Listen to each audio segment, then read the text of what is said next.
స్నేహం ఓ మధురమైన అనుభూతి. దీనికి వయసుతో సంబంధం లేదు. మహాభారతంలోనూ కర్ణ, దుర్యోధనల చెలిమి నేటికీ ఆదర్శం. తనను గౌరవించిన దుర్యోధనుడి వెంట మరణం వరకు ఉన్న కర్ణుడు స్నేహం కోసం ధర్మాన్ని ఎదిరించి తన ప్రాణాలను వదిలాడు. కురుక్షేత్ర సంగ్రామం జరుగుతున్న ఒకనాటి రాత్రి శ్రీకృష్ణ పరమాత్మ కర్ణుడి శిబిరానికి వచ్చాడు.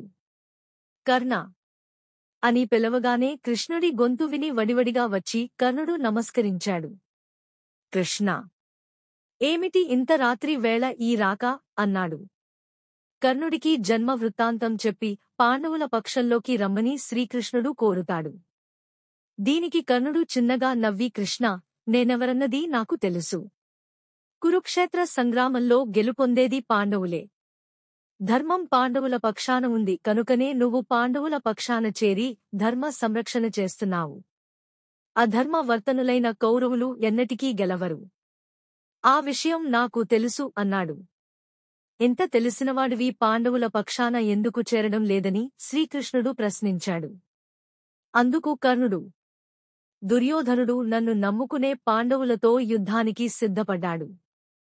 నన్ను నమ్మిన దుర్యోధనుడిని ఒంటరిని చేసి పాండవులతో చేరడం మిత్రద్రోహం అనిపించుకోదా? నిజమైన స్నేహితునిగా నేను ఉండాలనుకుంటున్నానని తెలిపాడు.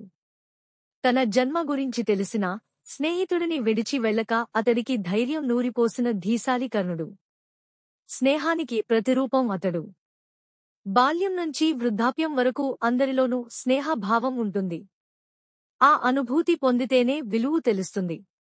భార్యతో కూడా చెప్పుకోలేని సమస్యలను ఆత్మీయ స్నేహితులతో నిర్మోహమాటంగా చర్చించవచ్చు. స్నేహం ఉన్న చోట అనుమానం, కోపం, ద్వేషం కూడా దరిదాపులకు రావడానికి భయపడతాయి. స్నేహం అద్భుతమైంది. స్నేహానికి ఎల్లలు లేవు. నిజమైన మిత్రులకు మించిన ఆస్తి లేదు.